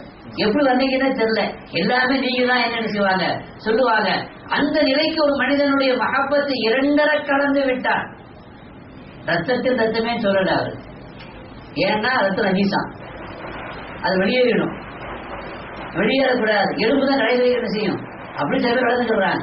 அவ எலும்பின் எலும்பேங்கிறாங்க. அப்ப நேசம் என்பது சுவாசத்தோடு, சுவாசம் தான் கடைசி வெளியேறும். அது மாதிரி கடைசி வரைக்கும் நீங்கள் என்னோடு இருக்க வேண்டும், மஹப்பத் இருக்க வேண்டும், நேசம் இருக்க வேண்டும். அப்படி ஒரு மனிதனுக்கு நேசம் இருந்தால் அந்த மனிதனுடைய வாழ்க்கை எப்படிலாம் அமைஞ்சிடும். என்னத்தை நீங்க விலை கொடுத்தாலும் விலை போக மாட்டான், என்னத்தை விலை கொடுத்தாலும் விலை போக மாட்டான். ஹைதராபாத்ல அல்லது டெல்லியில ஒரு கூட்டம் நடந்துச்சு. அது ஒரு அரசியல் தலைவர் தான் பேசுறாரு. இந்தியாவில் அதுக்கு முன்னாடியே சம்பவங்கள் நடந்துச்சு. மாட்டு அடிச்சு சாப்பிட்டதுனால அந்த அக்ராத்து என்பவரை அடிச்சதுங்க, கல்லால அடிச்சு கொண்டாங்க. ஒரு வீட்டை தீ வச்சு கொடுத்துனாங்க. முஸ்லிம்களுடைய பொருளாதாரத்தை சேதாரப்படுத்துறாங்க. அவர் சொல்றாரு, நீ எங்கள் முஸ்லிமை கொலை செய்தாய், எங்கள் பிள்ளைகளை கடத்தி கொண்டு போனாய், எங்கள் பெண்களை மானபங்கப்படுத்தினாய், எங்கள் பொருளாதாரத்தை சேதப்படுத்தினாய், நஷ்டங்கள் விளைவித்தாய், சேதாரங்களை உண்டாக்கினாய், பொறுத்துக் கொண்டோம், சகித்துக் கொண்டோம். நட்புக்காக மட்டுமல்ல, நாட்டினுடைய அமைதிக்காக வேண்டி. ஆனால் எவனாவது ஒருவன் எங்கள் நாயகம் கண்மணி நாயகம் ஸல்லல்லாஹு அலைஹி வஸல்லம், உயிருக்கு உயிரான உயிரினும் மேலான உத்தம நபி ஸல்லல்லாஹு அலைஹி வஸல்லம் அவர்களை குறித்து எவன் பேசினாலும் சகிக்க மாட்டோம், தாங்க மாட்டோம், தாங்கிக் கொள்ள மாட்டோம் என்று சொன்னார் என்றால் அதுதான் அந்த மஹப்பத்து. எந்த நிலையிலையும் விலை கொடுத்து வாங்க முடியாது, பெருமானாரை விலை கொடுத்து வாங்க முடியாது. உயிரை கொடுக்கலாம், எங்கள் பிள்ளைகளை கொடுக்கலாம், எங்கள் சொத்தை கொடுக்கலாம், இழக்கலாம், எந்த நஷ்டத்தையும் நாங்கள் இழப்பதற்கும் தாங்குவதற்கும் தயாராக இருக்கிறோம். ஆனால் நபியை பற்றி நாங்கள் தாங்கிக் கொள்வதற்கு, சகிப்புத்தன்மையோடு இருப்பதற்கு நாங்கள் இல்லை. அபூ உபைதா ஜர்ராஹ் ரலியல்லாஹு அன்ஹு அவர்களுடைய தந்தை நபியை குறித்து பேசுகிறார், நபியை குறித்து ஏசுகிறார், நபியை குறித்து விமர்சனம் செய்கிறார். சகிக்க முடியவில்லை, அவர்களை எதிர்த்து குரல் கொடுத்தார்கள். அபூ உபைதா ஜர்ராஹ் நிறுத்துவதாக தெரியவில்லை, தாங்க முடியாமல் சகிக்க முடியாமல் அபூ உபைதா ஜர்ராஹ் ரலியல்லாஹு அன்ஹு பூமா நபி ஸல்லல்லாஹு அலைஹி வஸல்லம் அவர்கிட்ட கேட்கிறாங்க, யா ரசூலல்லாஹ், என் தகப்பனை நான் கொல்லவா என்று கேட்டார். என்னால் தாங்க முடியவில்லை, என்னால் சகிக்க முடியவில்லை, சொன்னால் கேட்பதாகவும் தெரியவில்லை, நான் கொல்லவா என்று சொல்கிறார். கொல்லக்கூடாது இருக்கார்.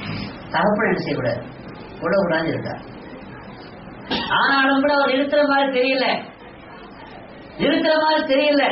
அப்ப பொழுது அபூ உபைதா ஜர்ராஹ் பெருமானார் சொல்லியிருக்கிறாங்களெல்லாம் பார்க்கல, மறந்துட்டாங்க. நபி சுவாசமாக ஆகிவிட்ட காரணத்தினால நபியை பற்றி உண்டான அந்த விமர்சனம், நபியை பற்றி உண்டான இந்த தவறான பேச்சு ஏச்சு அவரை சூடாத்தி தந்தை என்று பார்க்காமல் கொலை செய்து விட்டார்.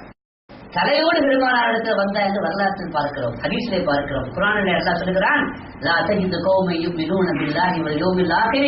அந்த ஆயத்தில் அல்லாஹ் சொல்கிறான், அல்லாஹ்வையும் மறுமை நாளையும் கொண்டு ஈமான் கொண்டவர்கள் எப்படி இருப்பாங்கன்னா இப்படி எல்லாம் இந்த மாதிரி தான் இருப்பாங்க என்று அந்த ஆதரித்து நியாயப்படுத்தி ஆயத்திறக்கி விட்டான். லா தஜிது கௌமன் யுமினூன பில்லாஹி வல் யௌமில் ஆகிர். ஐயோ ஹத்துவா, அதாவது அல்லாஹ் ரசூலுக்காக வேண்டி அவங்க விட்டு கொடுக்க மாட்டாங்க.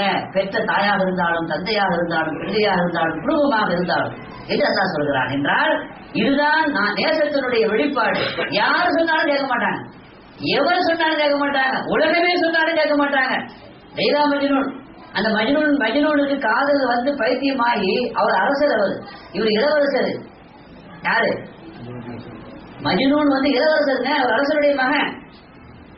அந்த பாதுஷா இப்படி காதல் பைத்தியமா இருக்கானே, யாரை காதலிக்கிறான்? அப்படி அந்த மஜ்னூன் லைலாவை பார்க்கணுமே அப்படின்னு லைலாவை பார்க்கணும்னு சொன்னாராம். காட்டுறேன் அப்படின்னு காட்டினான். பார்த்தா அவருக்கு தூக்கி வரை போட்டுச்சு. அட இளவரசனா இருக்கிறான், ஒரு பெரிய அழகியை பார்த்து காதலிக்கிறான்னு பார்த்தா அது கருப்பியா இருக்கிறான். கருப்பி மட்டுமல்ல, கருப்பா இருந்தா கூட அழகு இருக்குது சில சமயத்துல. சிரிக்காத, நான் ஏதாவது சொன்னேன். கருப்பா இருக்கக்கூடாது இல்ல, கருப்பு கூட சில பேர் கலையாக இருக்கும். சில பேர் கருப்பு தான் அழகா இருக்குது. அழகுங்கிறது நிறத்துல இல்லை, அதுவே விஷயம். ஆனாலும் கூட அந்த லைலா லைலான்னு பேர் வச்ச காரணமே அவங்க அத்தாவும் அம்மாவும் சகிக்க முடியாம லைலான்னு வச்சிருக்காங்க. லைலா இரவுன்னு அர்த்தம், இரவு மாதிரி இருக்கிறான், முகமும் லட்சணமா இருக்காரு. என்னடா நீ இப்படி இவ்வளவு காதலிக்கிற அப்படின்னு அதிசயப்பட்டு கேட்கிறாரு. சின்ன பிள்ளையில 2 பேரும் இந்த குச்சி தெரிவு விளையாடுவாங்கல்ல, படிக்க விளையாடுவாங்கல்ல, அந்த வயசுலேயே பழகி பழகி அவனுக்கு நட்பு ஏற்பட்டு நட்பு காதலாகி அது இதயத்தின் ஆழத்துல போயிடுச்சு. பைத்தியம் ஆயிட்டான். இப்போ அவன் என்ன இவ்வளவு கேட்ட காதலிக்கிறேன்னு கேட்டா அவன் சொன்னா, லைலாவின் அழகு உங்களுக்கு தெரிய வேண்டும் என்றால் இந்த மஜ்னூனுடைய கண்ணு வேண்டும் என்று சொன்னான். எனக்கு அவதான் அழகா இருக்காங்க. எவ்வளவு அழகா என்ன காதலுங்கிறது. அழகே இல்லாட்டா கூட காதல் விட்டால் அழகு விடுகிறது. அடுத்து பார்த்தாரு, இவங்க இப்படி சொல்லி கேட்க மாட்டேங்க, எல்லாருக்கிட்டையும் கேட்கல. அவன் உம்ரா கூட்டு போனாலாம்.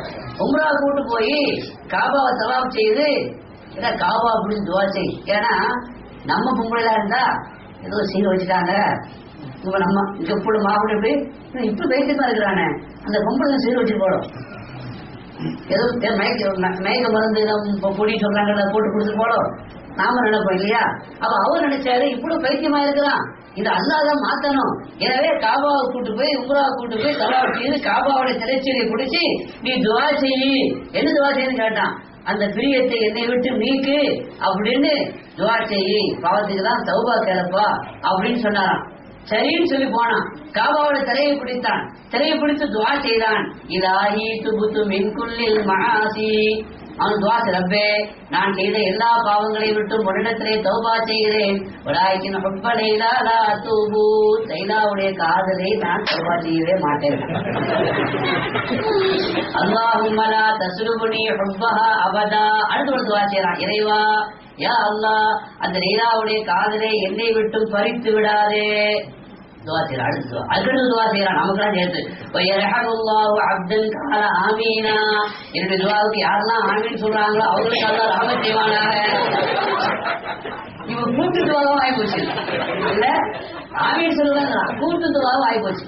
அப்போ தந்தை சொல்கிறார், அரசர் சொல்கிறார், கேட்க முடியாது.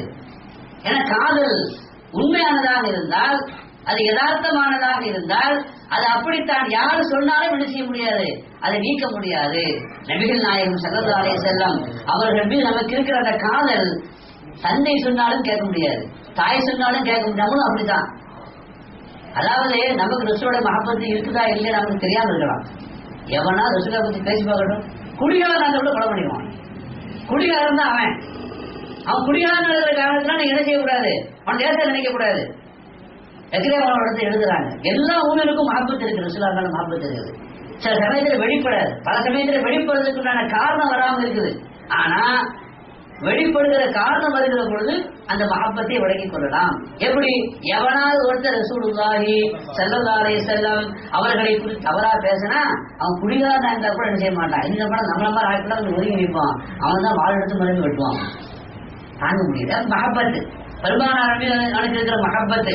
சங்கைக்குரிய பெருமக்களே, ஒரு ஹதீஸ் உங்களுக்கு எல்லாம் தெரியும், புகாரி ஹதீஸ் வந்திருக்குது. ஒரு சஹாபி, அந்த சஹாபி குடிக்கக்கூடிய ஒரு பழக்கம், பழக்கம் நிப்பாட்ட முடியல. குடிப்பாரு, பிடிபடுவாரு, அத்தடிப்பார். படைப்பிடிக்க குடிப்பாரு, பிடிபடுவாரு, அத்தடிப்பார். அவர் சஹாபாக்கு அவர் திட்டாங்க. என்ன சொல்றாங்க?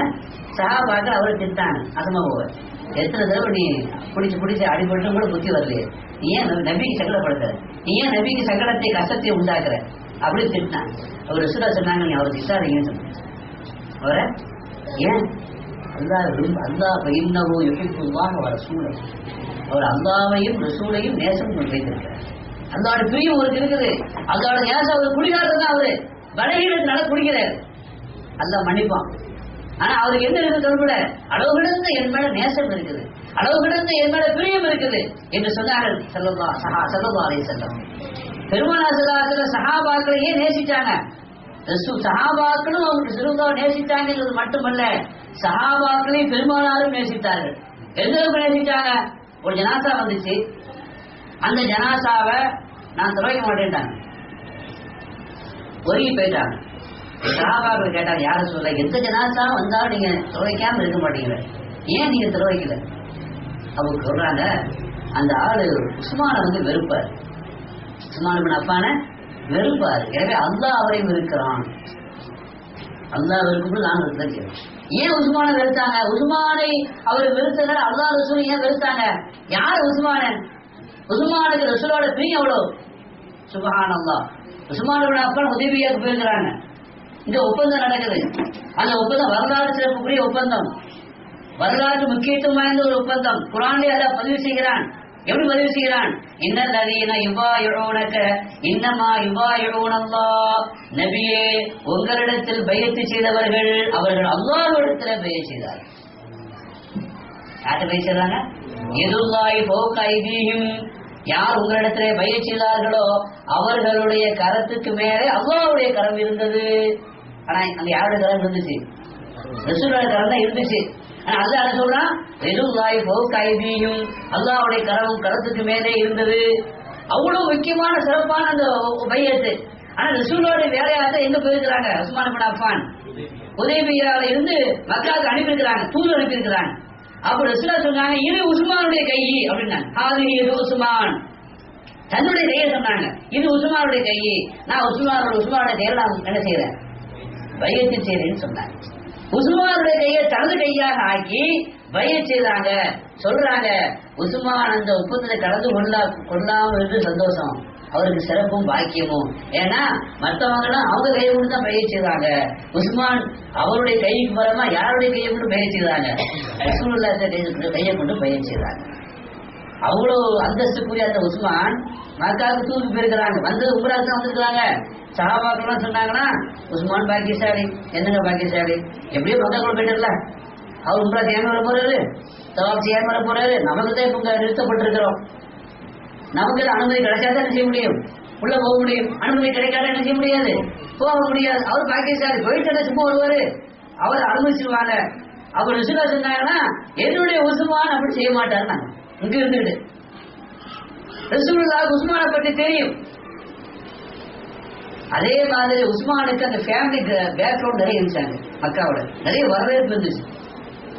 எனவேதான் முதல்ல ரசூலுல்லாஹ் தூதார யார் அனுப்பணும்னு நினைச்சாங்கன்னா உமர் தான் அனுப்பணும்னு நினைச்சாங்க.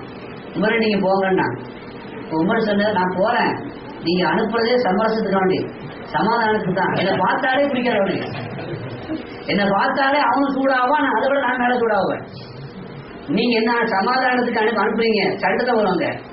அதனால என்னுடைய அபிப்பிராயம், சாந்த சொரூபியா இருக்கிற உஸ்மான் அனுப்புனா குடும்பத்தினுடைய பேக்ரவுண்ட் இருக்குது, இவர் மேல எல்லாத்துக்கும் ஒரு செல்வாக்கும் இருக்குது, நல்ல மனுஷன் அப்படிங்கிறது அனுப்புறாங்க. யார? உஸ்மான் இப்னு அஃபான. உஸ்மான் இப்னு அஃபான் அங்க போன பிறகு வரவேற்பு, எல்லாரும் அவர் வரவேற்றாங்க. இத்தனைக்கு அவர் முஸ்லீமும், பிடிக்காத முஸ்லீம்களுடைய தூதரா வந்திருக்கிறாரு. நல்ல வரவேற்று சொன்னாங்க. சரி, மற்றதான் பிறகு பேசிக்கிறோம், நீங்க ஏறாமல் கட்டிக்கு முதல்ல நீங்க போய் தவாப் செய்யுங்க, உம்ரா முடிங்க, அப்புறம் மற்ற பேசிக்கணும்னு சொன்னாங்களாம். அப்ப என்ன சொன்னா தெரியுமா? காபா பக்கத்துல இருக்குது, மக்காவுக்குள்ள எந்த ஆயிட்டாரு. மசாலா என்னன்னா, ஒருத்தர் எஹராம் கட்டி மக்காவுக்குள்ள போனோம்னா என்ன செய்யக்கூடாது? எஹராம் கட்டினாலே உம்ரா செய்யணும். உம்ரா செய்ய செய்யக்கூடாது, ஏறாம கிடையக்கூடாது. மக்காவுக்குள்ள சும்மா போகவே முடியாது. எஹராம் கட்டி என்ன செய்யணும்? போகணும். இப்ப ஏலம் கட்டி இருக்கிறாங்க, வந்தாச்சு மக்காவுக்குள்ள வந்து திரும்பி உம்ரா செய்யாம திரும்பி போக கூடாது. முன்னாடி காபா இருக்குது, அனுமதியும் கிடைச்சிருச்சு. ஆனா உஸ்மான் அஃபான் காபாவை அவங்க பெருசா நினைக்கல, தவாவை பெருசா நினைக்கல. என்ன சொன்னாங்க தெரியுமா? எனது ஹபீப் செய்யாதவரை நான் செய்ய மாட்டேன். அந்த உஸ்மான் அல்லாஹ்வையும் அல்லாஹ்வுடைய ரசூலையும் அளவு கடந்த நேசம் வைத்த அந்த உஸ்மான் இப்னு அஃபானை அவர் வெறுத்தார். யாரு? அந்த மனிதர். அதனால நான் என்ன செய்ய மாட்டேன், தொலைக்க மாட்டேன் என்று சொல்லிவிட்டார்கள் ஸல்லல்லாஹு அலைஹி வஸல்லம். என்று சொன்னால் பெருமானாருடைய நேசம், பெருமானாருடைய நேசம் சஹாபாக்களில் இருந்த மாதிரி சஹாபாக்களுடைய மேல நேசம் யாருக்கும் இருந்தது? ரசூலுல்லாஹ்வுக்கும் இருந்தது. அவ்வளவு அந்யோன்யமாக அவர்கள் நடந்து கொண்டார்கள், வாழ்ந்தார்கள். அந்த நேசத்தை நாம என்ன செய்ய வேண்டும்? வைக்க வேண்டும். இப்போ அந்த மாதிரி நம்மளால ஆக முடியாது. அந்த மாதிரி நம்மளால ஆக முடியாட்டாலும் குறைந்தபட்சம் அவங்கள மாதிரி நடிக்கவோ செய்யணும்ல. மன் தஷப்பஹ பிகௌமின் ஃபஹுவ மின்ஹும். ரசூலுல்லாஹ் சொன்னாங்க, யார் யாருக்கு ஒப்பாகிறார்களோ அவர்கள் அவர்களை சார்ந்தவர்கள். நம்ம சஹாபாக்கள் மாதிரி ஆக முடியாட்டா கூட ஆகிறதுக்கு முயற்சிக்கணும், ஆகிற மாதிரி ஆக்ஷன் பண்ணணும், ஆகிற மாதிரி நம்ம என்ன செய்யணும்? நடிக்கணும். அப்படி நடிச்சா கூட யாரோட சேர்ந்துருவீங்க? சஹாபாக்களோட சேர்ந்துருவீங்கிறாங்க கண்மணி நாயகம் ஸல்லல்லாஹு அலைஹி வஸல்லம். சங்கைக்குரிய பெருமக்களே, அந்த நேசம் நமக்கு வந்துட்டா, அந்த நேசம் நம்முடைய கல்வியை உறைந்து விட்டால், பதிந்து விட்டால் நம்முடைய வாழ்க்கை எப்படி ஆயிரும் அப்படின்னா, நபியை நேசிக்கிறோம் என்பது உண்மையாக இருந்தால் நபியை பத்தி மட்டும் நேசிக்க மாட்டோம், நபியை யாரெல்லாம் நேசித்தார்களோ அவர்களையும் நாம் நேசிப்போம், நபி யாரையெல்லாம் நேசித்தார்களோ அவர்களையும் நாம் நேசிப்போம், நபியினுடைய குடும்பத்தாரை நாம் நேசிப்போம், நபியினுடைய தோழர்களை நாம் நேசிப்போம் என்பது மாத்திரமல்ல, நம்முடைய நேசத்தினுடைய அளவு, அந்த நேசத்தினுடைய வீரியம் எந்த அளவுக்கு இருக்கும் அப்படின்னா, இமாம் மாலிக் ரஹ்மத்துல்லாஹி அலைஹி கலீஃபா மன்சூருடைய கவர்னராக மதீனாவில் இருக்கக்கூடியவங்க ஜாபர் இப்னு சுலைமான். கலீஃபா மன்சூருடைய கலீஃபா பிரதிநிதி. ஆனா ஒரு கட்டத்துல ஜாபருடைய அதாவது உத்தரவுக்கு, அவருடைய விருப்பத்திற்கு இணங்க மறுத்துட்டாங்க. யாரு? இமாம் மாலிக் ரஹ்மத்துல்லாஹி அலைஹி. யாருக்கும் கட்டுப்பட மாட்டாங்க, அல்லாஹ்வுடைய ரசூலுக்கு மாற்றமாக யார் சொன்னாலும் என்ன செய்ய மாட்டாங்க, பணிய மாட்டாங்க. யாரு? மாலிக் ரஹ்மத்துல்லாஹி அலைஹி. அப்ப அவங்க அதனால அவங்க சொல்லுக்கு கட்டுப்படாத காரணத்தினால அரெஸ்ட் பண்ணார் அவர் இமாம் மாலிக். அரெஸ்ட் பண்ண மட்டும் இல்லாம சாட்டையடி கொடுத்தாரு. சாட்டையடி கொடுத்து அவர் மயங்கிட்டாங்க. யாரு? இமாம் மாலிக் மயங்கிற அளவுக்கு அடிச்சார். பெரிய இமாமும் செல்வாக்கோடு இருக்கிறாங்க. ஆனா அந்த இமாம் மாலிக்கை அடித்து சாட்டை அடி கொடுத்து மயக்க வருகிற அளவுக்கு அடிச்சாங்க. அப்படி அந்த நேரத்தில் அவங்க இமாம் மாலிக்கை பார்க்கறதுக்கு பெரும் கூட்டம் வருது. பெரும் கூட்டம் வரும்பொழுது மயக்கத்திலிருந்து அவங்க தெளிவு பெறுறாங்க. தெளிவு பெற்று அவங்க என்ன சொன்னாங்க தெரியுமா? அவங்களை பார்த்து என்ன சொன்னாங்க தெரியுமா? இன்னி ஜஅல்து லாரிபி ஃபீ ஹில்லின் உஷ்ஹிதுக்கும், உங்களை எல்லாம் சாட்சியாக வைத்துக் கொள்கிறேன், என்னை யார் அடித்தாரோ நான் அவரை மன்னித்து விட்டேன். என்னை யார் அடித்தாரோ அதை மன்னிச்சிட்டேன்னு சொன்னாங்க. ஏங்க அவர் மன்னிச்சீங்க? அவர் உங்களை போட்டு இப்படி அடிக்கட்டமா போட்டு அடிச்சு நீங்க மயக்கமாயிட்டீங்க, ஏன் நீங்க மன்னிச்சீங்க என்று கேட்கும் பொழுது அவர் சொன்னாரா, நான் மூத்தாயிடுவேன், அப்படி மூத்தாகும் பொழுது நபியை சந்திப்பேன், அப்படி நபியை சந்திக்கும் பொழுது என் காரணமாக நபியுடைய குடும்பத்தால் ஒருவர் நரகத்துக்கு செல்வது, நான் அதை நபியை பார்க்கும் பொழுது இவர்னால் நம்முடைய குடும்பத்தில் உள்ள ரசூலுடைய குடும்பம், நபியினுடைய குடும்பத்தில் உள்ள ஒரு ஆளு என் காரணமாக நரகத்துக்கு போறது நான் வெட்கப்படுகிறேன், நபியை பார்க்கும் பொழுது இந்த சம்பவம் நான் நினைச்சு பார்த்தா வெட்கமா இருக்குங்கிற. அவள் நபிக்கு சங்கடப்படுத்தக்கூடாது. நீ பாருங்க, ஒரு பெரிய மகான் இருந்தாங்க, அவர்கிட்ட போய் ஒருத்தர் திருடிட்டு போயிட்டான். ஒரு திருடன் திருடிட்டு போன, அவர் துழுவிட்டு இருந்தார், அப்போ திருட்டு போயிட்டான் பண பையன். ஆனா அவனுக்கு போற பொழுது கண் தெரியாம போயிடுச்சு. இவர் ஒன்றும் செய்யவும் இல்லை சொல்லவும் இல்லை, தொழுதுட்டு இருக்கிறார் இவரு. அப்போ கொஞ்ச நேரம் கண் தெரியாம அவன் அழுதான். ஏன்டா அழுகுன்னு கேட்டபோது சம்பவத்துக்குள்ள சொன்னாங்க, சொல்லிட்டேன் பெரிய மனுஷன், எனக்கு அதை கவனிக்கல, இவர் கண் தெரியாம போயிடுச்சு, இப்ப நான் பணத்தையும் அவர்கிட்ட கொடுக்கணும், அவர்கிட்ட மன்னிப்பும் கேட்கணும், போறதுக்கு வழி தெரியல, நீ எப்படியாவது அவர்கிட்ட கொடுக்க நினைச்சீங்க. சரி, எந்த இடம்னு கேட்டாங்க, இந்த இடம்னு சொன்னாங்க. அப்ப அந்த இடத்த போய் கேட்டாங்க, இந்த மாதிரி ஒரு ஆள் உங்களுக்கு தெரியுமா? அவரு தெரியும், ஆனா அவர் எங்க இருப்பான்னு தெரியாது, ஆனா தொழுகைக்கு வருவார், தொழுகைக்கு வருவாரு. அவர் தொழுகைக்கு வந்த உடனே இவன் போய் காலைல போய் விழுந்தான். எப்படியாவது மனுஷன் என்னப்பா சம்பவம் கேட்டார். நான் தெரியாம, உங்களுடைய அருமை தெரியாம, உங்களுடைய அந்தஸ்து புரியாம உங்களுடைய பணத்தை நான் திருடிட்டு போயிட்டேன், நான் திருடிட்டு போனப்ப கண் தெரியாம போயிடுச்சு, எனக்கு கண் பார்வை வரணும், நீங்க மன்னிங்க, இந்த பணத்தை பெற்றுடுங்கன்னு சொன்னேன். நீ எப்ப என்ன நீ இப்ப பணத்தை எடுத்துட்டு பொழுது முடிஞ்சவன நான் பார்த்தேன், பணம் எடுக்கப்பட்டது தெரிஞ்சது, அப்பவுமே நான் மன்னிச்சிட்டேன். அப்பவுமே நான் என்ன செஞ்சேன், மன்னிச்சிட்டேன். இப்ப என்ன மன்னிக்கிறது, கெஞ்சி விட்டு தேவை, ஏன் மன்னிச்சீங்க? அப்ப அவர் சொன்னாரு, ரசூலுல்லாஹி ஸல்லல்லாஹு அலைஹி வஸல்லம் சொன்னார்கள், நாளை கியாமத் நாளையில் என்னுடைய உம்மத்து விசாரிக்கப்படுவார்கள். என்னுடைய உம்மத்து விசாரிக்கப்படுகிற பொழுது, கேள்விகளுக்கு விசாரிக்கப்படுகிற பொழுது, நான் மீசான் என்ற நன்மையும் தீமையும் அளக்கக்கூடிய தராசுக்கு பக்கத்தில் இருப்பேன். எதுவரைக்கும் இருப்பேன் என்றால், என்னுடைய உம்மத்தினுடைய கடைசி நபர் விசாரிக்கப்பட்டு அவருக்கு தீர்ப்பு சொல்லப்படுகிற வரை நான் அங்கதான் இருப்பேன்னு சொன்னான். அவர் சொல்றாரு, இந்த ஹதீஸ் எனக்கு ஞாபகம் வந்தது. அந்த ஹதீஸின் படி பார்க்கும் பொழுது, இப்போ வந்து நீங்க திருட்டு போயிட்ட, அப்ப உன்னுடைய வழக்கு விசாரணைக்கு வரும். உன் வழக்கு விசாரணைக்கு வந்து அந்த நேரம் என்னால ரசூலா அங்க நிக்க கூடாது. ரசூலுல்லாஹ் அதுக்கு பதில் நான் சொர்க்கத்துக்கு போவேங்கிறாங்க. அப்ப ரசூலுல்லாஹ் சொர்க்கத்துக்கு போறதுக்கு நான் தாமதமாயிடக்கூடாது. இப்ப நான் வந்து உன்னை மன்னிக்கிறேன்னு சொன்னா, இந்த கேஸ் வந்து விசாரிக்கப்படும். விசாரிக்கப்பட்டு தீர்ப்பு கூறப்படுகிற வரைக்கும் ரசூல் நினைச்சுப்பாங்க, அங்க நிற்பாங்க. என்னால பெருமானார் சொர்க்கத்துக்கு செல்வது நேரம் தாமதமாக கூடாது என்று நான் அப்படியே மன்னிச்சேன்னு சொன்னார். இதுதான் நபியின் மீது நாம் வைத்திருக்கிற இஷ்க் என்பது, இந்த காதல் என்பது எந்த வகையிலையும் நாம் யோசிக்க வேண்டும். நம்மால் இந்த உலகத்தில் அல்ல பெருமானாருக்கு கட்டளை வரக்கூடாதுங்கிறது அல்ல, மறு உலகத்திலையும் கூட, நாளை கியாமத் நாளையும் கூட நம்மால் நபிக்கு எந்த ஒரு சங்கடமும் வரக்கூடாது என்று நடந்து கொண்டவர்கள் தான் யார்? மகான்மார்கள். அந்த நேசம் நம்ம இடத்துல என்ன செய்ய வேண்டும்?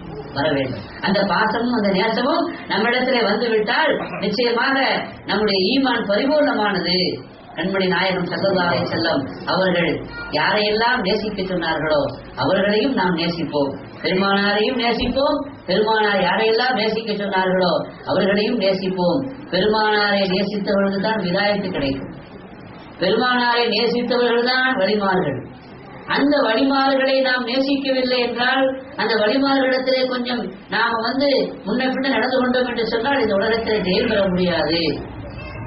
நான் அபு கிலாபா சொல்றாங்க, நான் ஷாம்ல இருக்கும் பொழுது ஒரு மனிதனுடைய சத்தத்தை கேட்டேன். யா வைலா அன்னார், நாசமே நரகம், நாசமே நரகம், என்னுடைய நாசமே நரகம் என்று சொல்லிக் கொண்டிருந்தாரு. நான் என்னடான்னு பார்த்தேன்.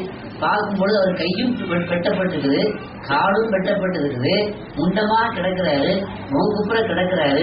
என்னப்பா இந்த விஷயம் என்று கேட்ட பொழுது அந்த மனிதர் சொன்னார், உஸ்மான் இப்னு அஃபான் ரலியல்லாஹு அன்ஹு அவர்களை கொலை செய்வதற்காக அவன் சென்ற கூட்டத்தில் நானும் இருந்தேன். நான் தான் முதலில் நுழைந்தேன். நான் ரூமுக்குள்ளே நுழைந்த உடனே உஸ்மான் இப்னு அஃபான் அவர்களுடைய மனைவி என்னை பார்த்த உடனே சத்தம் போட்டாங்க, கத்துனாங்க, ஆபத்து ஆபத்தில் கத்துனாங்க. உடனே அந்த பெண்ணை நான் அடித்து விட்டேன். உஸ்மானுடைய மனைவியை ஓங்கி கன்னத்திலே அறிந்து விட்டேன். தன்னை தாக்க வந்தவர்களை மன்னித்தார் உஸ்மான் இப்னு அஃபான். தன்னுடைய மனைவி யாருடைய கரமும் அந்நிய ஆடவனுடைய கரமும் பட்டதில்லை, கண்ணும் பட்டதில்லை. அந்த மனைவி கற்பு கரசியா இருந்த அந்த மனைவி மீது ஒரு அந்நிய ஆடவன் கரம் கையால் அடித்து விட்டான் என்று தாங்க முடியாம உஸ்மான் அஃபான் சொன்னாங்க, மாலக்க, என்னடா பண்ண? கத்தல்லாஹு யதைக ஒரு ஜிதை வ அம்மா ஐனை வ அத்கரக்கன்னார். அந்த ஆளு கை சொன்னாங்க, ஒரு 2 கரத்தையும் அல்லாஹ் துண்டிப்பானாங்க, உனது 2 காலையும் அல்லாஹ் துண்டிப்பானாங்க, உனது கண்களை குருடாக்குவானாங்க, உன்னை நரகத்திலே நுழைக்க செய்வானாங்கன்னு சொன்னாங்க. அவர் சொன்னாரு, சொன்னதெல்லாம் நடந்து விட்டது.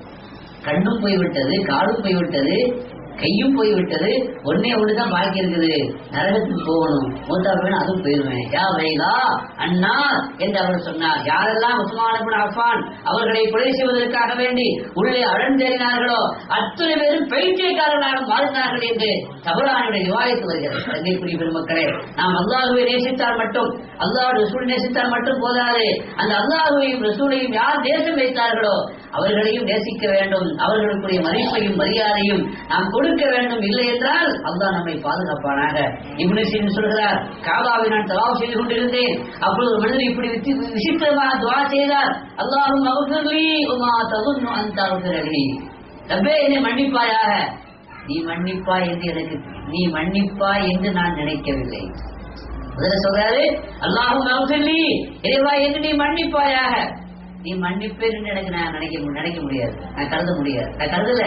மன்னிப்பேன் நினைக்கல, மன்னிப்பு கிடைக்காது. அப்படின்னு சேர்த்தே சொல்றாரு. இப்னு சீரின் ரஹ்மத்துல்லாஹி அலைஹி சொல்றாங்க, என்னப்பா இந்த மாதிரி விசித்திரமா துவா செய்யற, யாரும் கேட்கற துவா செய்யற, என்ன விஷயம் என்று கேட்ட பொழுது அவர் சொல்லுகிறார், நான் வாழ்க்கையிலே உஸ்மான் இப்னு அஃபான் ரலியல்லாஹு அன்ஹு அவரை வெறுத்தேன். அவரை வெறுத்த காரணத்தினால ஒரு சத்தியம் செய்தேன். எனக்கு வாய்ப்பு கிடைத்தால், சந்தர்ப்பம் கிடைத்தால் அந்த உஸ்மானை நான் கன்னத்தில் ஓங்கி அறைவேன் சத்தியம் செய்தேன். சந்தர்ப்பம் கிடைக்கல, வாய்ப்பு கிடைக்கல. ஆனால் உஸ்மான் இப்னு அஃபான் ஷஹீதாகும் பொழுது அவர்களுடைய ஜனாசாவோட ஓரத்தெல்லாம் போய் பார்த்துட்டு துவா செய்து வந்தாங்க. நானும் ஜனாசா வைக்கப்பட்டிருந்த அந்த அறைக்கு நானும் சென்றேன். துவா செய்வதை போல துவா செய்வதற்காண்டி பார்த்தேன். இங்க யாருமே இல்லை, நான் மட்டும்தான் இருந்தேன். முகத்தை மூடி இருந்த அது அந்த துணியை அகற்றினேன். முகம் தெரிந்தது, தாடியும் தெரிந்தது, கண்ணமும் தெரிந்தது. என் சத்தியம் ஞாபகத்திற்கு வந்தது. சக்தி இருந்தால், வாய்ப்பு இருந்தால் உஸ்மானுடைய கண்ணத்தில் அறைவேன். இப்படிதான் வாய்ப்பு கிடைச்சது. ஓங்கி அடித்து விட்டேன். அடித்த அந்த நேரத்தில் கை வழங்காம போயிடுச்சு. எந்த நேரத்துல கை வழங்காம போயிடுச்சு. அதான் விட்டது இல்லை. என்ன அடிச்சா கூட நான் பொறுத்து, என் பிள்ளை அடிச்சா நான் பொறுக்க முடியுமா? உதாரணத்துக்கு சொல்றேன். என்ன பேசினா சகிச்சுக்குவேன், என் மனைவி பேசினா என்ன சகிக்க முடியுமா? ரோஷம் பொறுத்து வருதா இல்லையா? எனவே தான் அல்லாஹ் சொல்ற, அல்லாஹ்வை நாம பேசினாலும் கூட மன்னிச்சிருவான். ஆனா அல்லாஹ்வுடைய நேசர்களை, அல்லாஹ்வுடைய நபிமார்களை, அல்லாஹ்வுடைய அன்பர்களை நாம் பேசினால், விரோதித்தால் அல்லாஹ் மன்னிக்க மாட்டான். ஜலாலியத்து பொங்கி வந்துடும். உடனே கை விளங்காம போயிடுச்சு. இப்படி சொல்றாங்க. அந்த கையை நானும் பார்த்தேன், குச்சி மாதிரி ஆயிடுச்சு. சந்தைக்குரிய பெருமக்களே, ஆக அல்லாஹ்வை நாம் நேசிக்க வேண்டும். அந்த நேசம் எப்படி வெளிப்படும்? நிறைய பேர் அல்லாஹ் மாப்பது, அல்லாஹ் நம்ம பார்த்தது இல்லையே, அல்லாஹ்வுக்கு சூரத் இல்லையே. அப்ப அல்லாஹ் எப்படி நேசிக்கிறது? அல்லாஹ்வுடைய ரசூலை நேசிப்பதன் மூலமாக. அல்லாஹ்வை யார் நேசித்தார்கள் அவர்களை நேசித்ததன் மூலமாகத்தான். எனவே அல்லாஹ் சொன்னான், குல் இன் குன்தும் துஹிப்பூனல்லாஹ, நீங்கள் அல்லாஹ்வை விரும்பினால் ஃபத்தபிஊன், நபியை நீங்கள் சொல்லுங்கள், என்னை பின்பற்றுங்கள். நபியை பின்பற்ற வேண்டும். நபியை பின்பற்றுவதுதான் அல்லாஹ்வுடைய மஹப்பத்து கிடைக்கும். யுஹிப்புக்குமுல்லாஹ், அல்லாஹ் என்ன செய்வான்? பிரியப்படுவான் என்று அல்லாஹ்வுடைய ரசூலை பார்த்து சொல்ல சொன்னானே. அந்த அடிப்படையில நாம நபியை முழுமையாக பின்பற்ற வேண்டும், மஹப்பத்தோடு பின்பற்ற வேண்டும். கல்விலே ஈரம் இருக்க வேண்டும், நெஞ்சத்திலே பாசம் இருக்க வேண்டும், பிரியம் இருக்க வேண்டும். அந்த மஹப்பத்தோடு யார பின்பற்ற வேண்டும்? நபியை பின்பற்ற வேண்டும். வெறுமனே நாம பின்பற்றினால் மட்டும் போதாது, மஹப்பத்தோடு பின்பற்ற வேண்டும். ரப்புல் ஆலமீன் அத்தகைய எல்லா